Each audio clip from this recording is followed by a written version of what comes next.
हे hello welcome back MBCT aspirants. Hopefully सबने अपनी answer key download की होगी, राइट? अगर किसी ने नहीं की होगी तो kindly log in to your with your credential details on the CET cell website and अपना आंसर की डाउनलोड कर लो, अपनी रिस्पॉन्स शीट डाउनलोड कर लो, क्योंकि आज हम डिस्कस करने वाले हैं regarding everything, okay? Regarding the answer की, कट ऑफ, स्कोर, ऑब्जेक्शन कैसे रेज करना है, उसके लिए कैसे होगा। और बहुत लोगों को कुछ कंफ्यूजन है। सबसे बड़ा जो कंफ्यूजन मेरे पास आ रहा है वो है जो पैसे चार्ज हो रहे हैं स्टूडेंट्स को टू ऑब्जेक्ट एनी क्वेश्चन। तो उसके बारे में डिटेल में बात करेंगे कि पैसे भरने जरूरी है नहीं है and everything. Okay, so let's quickly get started. So for the agenda for today is how to check firstly. Okay, I'll just quickly run you through the checking process. Next is how to raise objection, कैसे raise करना objection. Next होता है do I need to pay. Okay, do I need to pay and what if I don't pay. ये दोनों सबसे important चीज है। मुझे भरना पड़ेगा और मैंने नहीं भरा तो क्या होगा। ओके, तो लेट्स सी। फर्स्टली हम बात करते हैं कैसे चेक कर सकते हो। अगर राइट साइड पे देख रहे होगे कैंडिडेट रजिस्ट्रेशन बोला है, राइट? वहां पे जाके आप जस्ट क्लिक कर सकते हो और वहां पे आपको एक लॉगिन पेज खुलेगा जो आपके लॉगिन आईडीज के साथ, क्रेडेंशियल्स के साथ, you can just log in to that your particular account and then आपको ऐसा कुछ टैब खुलेगा। तो ये टैब खुलने के बाद if you could see on the left side the last part which is objection tracking. Okay, तो ऑब्जेक्शन ट्रैकिंग पे आप जैसे क्लिक करते हो तो आपको एक प्रॉपर वे आएगा जहां पे आप आपका रिस्पॉन्स शीट डाउनलोड कर सकते हो। Okay, so once you open it, the questions will appear in this format wherein आपका जो क्वेश्चन है और उसके नीचे अगर आप देख पा रहे हो, so under that it is given correct option and candidate response. तो करेक्ट ऑप्शन में जो सही जवाब है वो आएगा, कैंडिडेट मतलब आप, आपका जो रिस्पॉन्स है उसके बारे में बताया जाएगा, तो दैट यू कैन चेक। और राइट साइड में आप बोलोगे सर अगर मुझे लगता है कि ये पर्टिकुलर क्वेश्चन गलत है और वो मुझे पता है, मैंने वेरीफाई करने के बाद आई वांट टू ऑब्जेक्ट, तो राइट साइड में if you could see raise और व्यू ऑब्जेक्शन करके आता है। So what you have to do is you have to click on it. तो ये पर्टिकुलर क्वेश्चन, हर क्वेश्चन के बाजू में ये ऑप्शन आएगा। ओके, तो आपको सेपरेटली ऐसा जाके कुछ नहीं करना है। हर क्वेश्चन के राइट में ऑब्जेक्ट का ऑप्शन आएगा, तो वहां पे जाके आप ऑब्जेक्ट कर सकते हो। उसके बाद जो भी डिटेल्स है, details you have to fill and then you have to make the payment. Okay, तो कितना पेमेंट है, क्या करना चाहिए, क्या नहीं, वो अभी तुरंत आगे देखते हैं। Okay, hopefully I have understood the process quickly. तो अभी फी के बारे में अगर बात करते तो 1,000 रुपए पर क्वेश्चन की फी है। Okay, not for all the objection, पर क्वेश्चन, पर ऑब्जेक्शन, इन शॉर्ट आपको 1,000 रुपए फी पे करनी पड़ेगी। तो if you could see CET cell ने क्लियरली हेरा फेरी के अक्षय कुमार को मिमिक किया है एंड भाई पैसे मांगने लग गए, राइट? तो I don't know how fair it is to ask for questions. I don't think so it is fair at all, क्योंकि गलती उनकी है, तो I don't think so they should charge anything. But ठीक है, अभी चार्ज किया तो हमारे पास भी ऑप्शन नहीं, मे बी पैसे कमाने का नया तरीका ढूंढ लिया उन्होंने। सो अगर आपको लगता है आपको भरना, यू आर वेरी कंफर्टेबल, कुछ इशू नहीं है, तो आप भर सकते हो। बट सबसे इंपॉर्टेंट क्वेश्चन है कि कैसे भरे, what should be the ideal way object करने के लिए। गाइस प्लीज मेक श्योर जो भी आपको डाउट आ रहे हैं, जो भी प्लेटफॉर्म्स आपने ज्वाइन किया है, या इस वीडियो के कमेंट में आप डाल सकते हो, जो भी स्लॉट और क्वेश्चन आप डाल सकते हो। हमारा जो टेलीग्राम ग्रुप है जो मैंने डिस्क्रिप्शन में लिंक दी हुई है, उसको ज्वाइन करके भी आप वहां पे भी डिस्कशंस कर सकते हो। वहां पे भी स्टूडेंट्स एडेड है, you can just put in the questions और वहां पे डिस्कशन हो सकता है। अगर आपको लगता है you see majority of students are supporting the thing, then maybe you can also check with any of the mentors that you have, you can check with us and then finally you can go for objection. but ये आपको बहुत fast करना पड़ेगा क्योंकि आपके पास और सिर्फ 2 दिन ही है। Okay, so make sure you are doing it and फिर अगर आपको भरना होगा तो कैसे और क्या, शुड आई पे, है ना? आप भी राजपाल यादव जैसे पूछोगे कि यार बहुत पैसा होता तो, भाई पैसा होता तो मैं क्या कुछ नहीं हो सकता है, मैं सारे के सारे क्वेश्चन ऑब्जेक्शन को डाल देता। बट जरूरत नहीं गई। अभी सबसे इंपॉर्टेंट क्वेश्चन आ जाता है जो बहुत सारे स्टूडेंट्स के दिमाग में और कंटिन्यूअसली क्वेरीज आ रहे हैं कि शुड आई पे, this is a huge amount, अगर मेरे पास 4-5 क्वेश्चंस भी है तो 4-5 हजार जा रहे हैं, शुड आई डू इट और नॉट, उसका मुझे रिस्पॉन्स या उसका मुझे रिजल्ट मिलेगा अच्छा या नहीं। वी डोंट नो गाइज, हमें नहीं पता बैकएंड पे क्या होने वाला है। Nothing is disclosed ever. हमें पता भी नहीं कि ये सच्ची में होने भी वाला है या सिर्फ गिमी की थिंग है।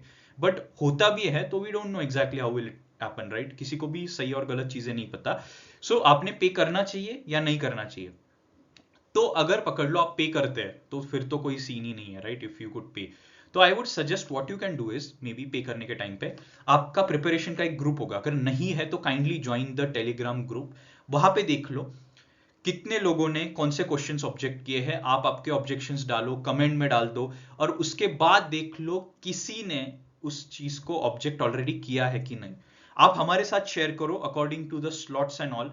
वी विल बी ट्राइंग, हमारे टीम में से या हमारे जितने भी स्टूडेंट्स हैं टॉपर निकस के जिन्होंने इस साल पेपर दिया है, what we are doing is उनमें से हर स्लॉट का हमने एक स्टूडेंट सेलेक्ट किया है। For example slot 1, slot 2, slot 3, slot 4, slot 5, right, पांचों स्लॉट्स के स्टूडेंट सिलेक्ट किए हैं, और उनके जो भी क्वेश्चंस है जो ऑब्जेक्टेबल है हर स्लॉट के, फॉर एग्जांपल स्लॉट 1 में 3 है, स्लॉट 2 में 2 है, स्लॉट 3 में 5 है, स्लॉट 4 में 10 है, तो सारे what we are doing is we will be paying that amount on the behalf of the students, क्योंकि वो हमारे students of course, right. So what you can do is, इसीलिए मैंने बोला आप हमारे साथ चेक कर सकते हो, क्योंकि अगर ऑब्जेक्ट एक बंदे ने भी किया और 1000 ने भी किया, वो सेम है, आइडियली वो सेम होना चाहिए। I am telling, I don't know what CET said, but ideally what happens is usually अगर एक क्वेश्चन गलत होता है वो उसका स्कोर अप्लीकेबल थ्रू आउट हो जाता है पूरे स्लॉट में। फॉर एग्जांपल स्लॉट 1 में अगर 30,000 बच्चे बैठे थे, तो अगर किसी एक बच्चे ने भी 30,000 में से ऑब्जेक्ट किया और वो ऑब्जेक्शन सही निकला, तो सारे 30,000 बच्चों का वो 1 मार्क मिलेगा।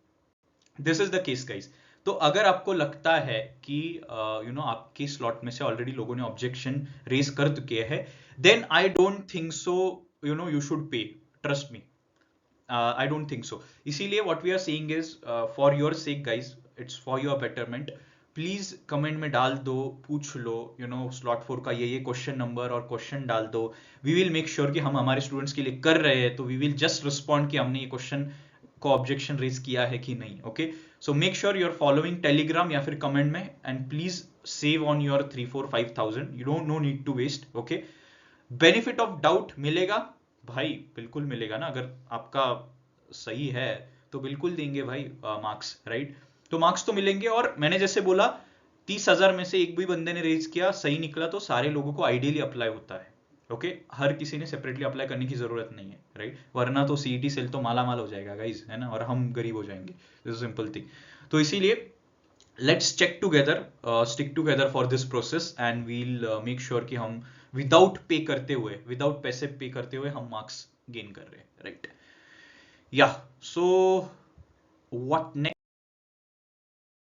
नेक्स्ट, जैसे मैंने बोला चेक करो सारी चीजें, मार्क डाउट मार्क कर लो, वेरीफाई कर लो, और कमेंट में डाल दो गाइस, या फिर टेलीग्राम केस में डाल दो, चैट में। फिर अभी मैंने क्या किया है, अ सिंपल थिंग, अभी रिजल्ट तक वेट करने से बेटर है लेट्स अंडरस्टैंड कि हमारा हर स्लॉट में अभी भी बहुत कंफ्यूजन है। स्टूडेंट्स आ रहे हैं, स्टूडेंट्स बोल रहे हैं सर मेरा ये स्लॉट था, उसमें मेरे को 110 आ रहे हैं, इसमें मेरे को 120 आ रहे हैं, 4th स्लॉट वालों के लिए तो बहुत कंफ्यूजन है। तो उसके लिए हमने एक सोल्यूशन ढूंढ निकाला है। What we can do is, result को अभी टाइम है यार, एटलीस्ट 1 वीक लगेगा एटलीस्ट, तो 1 वीक तक आपकी नींद हराम ना हो, इसीलिए सिंपल चीज, और आपको डिसीजन मेकिंग में क्लैरिटी मिले, इसके लिए सिंपल चीज what we have done is, in the description I've put in an Excel drive का link, okay, it is open for everyone. What you can do is, जितने भी लोगों ने अब तक क्वेश्चंस चेक किए हैं, आपके स्कोर आपको पता होगा, राइट, जो आपका जेन्युइन स्कोर है, नॉर्मलाइजेशन का आगे नेक्स्ट वीडियो में डिस्कस करेंगे, नॉर्मलाइजेशन कैसे होगा, पहले स्कोर आने दो हमारे पास। ओके, स्लॉट मैंने डिस्ट्रीब्यूट किए, वो एक्सेल में what I have written is slot 1, slot 2, slot 3, slot 4, slot 5। आप आपका नेम डालना चाहते हैं तो डालो, वरना इनिशियल्स डाल दो सिर्फ, okay, just for the sake of differentiation, initials डाल दो, राइट में जो भी आपका स्लॉट है उसी स्लॉट में आपका स्कोर डालो। Please don't mix up the slots guys, ये बहुत हेल्पफुल एक्सेल होने वाली है, और I will be sharing this Excel with each one of you, so that आप कंपेयर कर सकते हो कि हर स्लॉट में टॉप स्कोर्स क्या आ रहे हैं, एवरेज स्कोर्स क्या आ रहे हैं, राइट, मिनिमम स्कोर मतलब कहां तक रेंज वैरी कर रही है, 110, 120 है, या 160 तक भी लोग गए, राइट। तो ये हमें चेक करना है, इसके लिए हम एक्सेल बना रहे हैं। और trust me, share with all your friends, very important part, हमें अभी 2-3 दिन में ही पता चल जाएगा कि हमारा जेन्युइन अटेम्प्ट क्या है, हमारा स्कोर कितना आएगा, परसेंटाइल उसके अकॉर्डिंगली हम एक्सपेक्ट कर सकते हैं, और नॉर्मलाइजेशन की बात उसके बाद ही कर पाएंगे। तो मेक श्योर आप एक्सेल प्रॉपरली अपडेट कर रहे हो। If you are facing any issues with updating, let us know with your scores in comment, we'll make sure we are updating in behalf of you. And next lastly of course, फिर हम बात करेंगे कल, which is 2nd of your April, I'll be releasing a video wherein we'll talk about expected percentile once I get the Excel sheet. So make sure guys you are sharing with all your friends, making them fill this sheet. This will be very important for you, not for me. Okay, so I guess that's all from my side for this video. You can follow us on Instagram also. Guys make sure सब कुछ कर रहे हो। Any doubts, दो चीजें आपको जो याद रखनी है, फर्स्टली जो क्वेश्चंस आपको ऑब्जेक्शनेबल लग रहे तो टेलीग्राम ग्रुप में डाल दो नीचे दिए गए, या फिर कमेंट में डाल दो स्लॉट और क्वेश्चन। वी विल रिस्पॉन्ड कि हमने वो क्वेश्चन रेज किया है कि नहीं हमारे स्टूडेंट के केस में। अगर किया होगा तो आपको रेज करने की जरूरत नहीं है, ओके सबके लिए एप्लीकेबल होगा। एंड नेक्स्ट थिंग इज, मैंने जैसे बोला एक्सेल शीट में अपने अपने स्कोर्स अपडेट कर दो fast, it should be very fast process. आज एंड ऑफ द डे तक मुझे मैक्सिमम स्कोर्स आने चाहिए, तो ही ये पीडीएफ एक्सेल यूजफुल होगा, वरना एक्सेल का कुछ काम नहीं होगा। ठीक है गाइस, चलो all the best, start doing your work and see you in the next video.